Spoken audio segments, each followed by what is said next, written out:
Hi, today I'm going to be reading an excerpt from the BFG by Ronald Dahl. My name is Liz Tremaine. Here we go. The BFG. The giant picked up the trembling Sophie with one hand and carried her across the cave and put her on the table. Now he really is going to eat me, Sophie thought.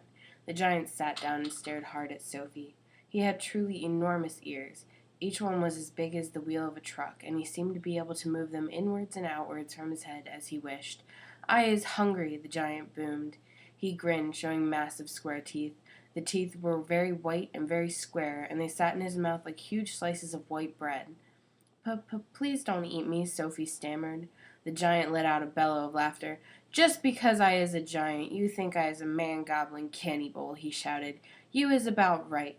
Giants is all cannibal and murdyful, and they does gobble up human beings. We is in giant country now. Giants is everywhere around. Out there, us has the famous bone-crunching giant.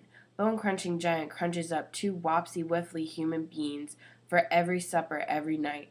Noise is ear-bursting. Noise of crunching bones goes crackety-crack for miles around." "Ouch," Sophie said. "The bone-crunching giant only gobbles human beings from Turkey," the giant said. "Every night, Bone Cruncher is galloping off to Turkey to gobble Turks." Sophie's sense of patriotism was suddenly so bruised by this remark that she became quite angry.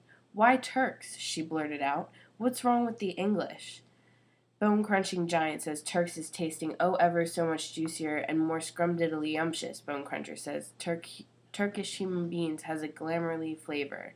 He says Turks from Turkey is tasting of Turkey." "I suppose they would," Sophie said. "Of course they would," the giant shouted. "Every human being is diddly indifferent. Some is scrumdiddly-umptious, and some is ucky slush. Greece is all full of ucky slush. No giant is eating Greeks ever." "Why not?" Sophie asked.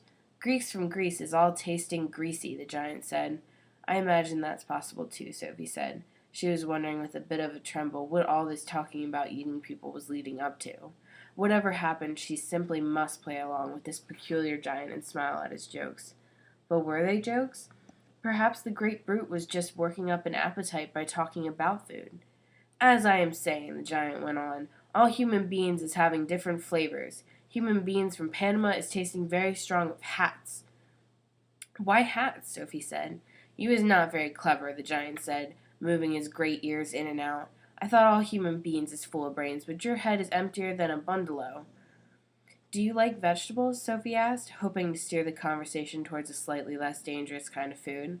"You is trying to change the subject," the giant said sternly. "We is having an interesting babblement about the taste of human being. The human being is not a vegetable." "Oh, but the bean is a vegetable," Sophie said. "Not the human being," the giant said. "The human being has 2 legs, and a vegetable has no legs at all." Sophie didn't argue any more. The last thing she wanted to do was make this giant cross. "The human being," the giant went on, "is coming in dillions of different flavors. For instance, human beings from Wales is tasting very whooshy of fish. There is something very fishy about Wales." "You mean whales?" Sophie said. "Wales is something quite different." "Wales is Wales," the giant said. "Don't gobble funk around with words. I will now give you another example. Human beings from Jersey has a most disgustable woolly tickle on the tongue," the giant said. "Human beings from Jersey is tasting of cardigans." "You mean jerseys?" Sophie said. "You are once again gobble-funking," the giant shouted. "Don't do it.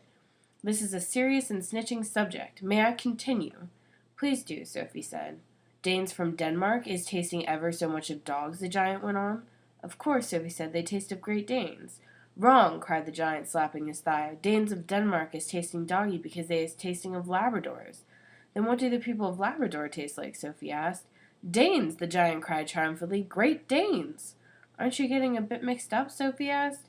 "I is a very mixed up giant," the giant says, "but I does do my best, and I is not nearly as mixed up as the other giants. I know one who gallops all the way to Wellington for his supper." "Wellington?" Sophie said. "Where's Wellington?" "Your head is full of squash flies," the giant said. "Wellington is in New Zealand. The human beings in Wellington has an especially scrumdiddlyumptious taste, so says the welly-eating giant."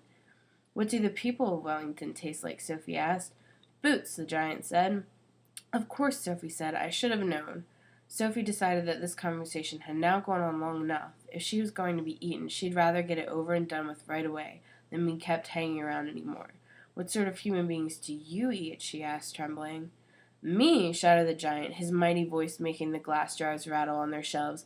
"Me gobbling up human beings? This I never! The others, yes, all the others is gobbling them up every night, but me, I is a freaky giant. I is a nice and jumbly giant. I is the only nice and jumbly giant in giant country. I is the big friendly giant. I is the BFG. What is your name?" "My name is Sophie," Sophie said, hardly daring to believe the good news she had just heard. All right, and that concludes my reading from the BFG. I hope you like it, and thanks for watching.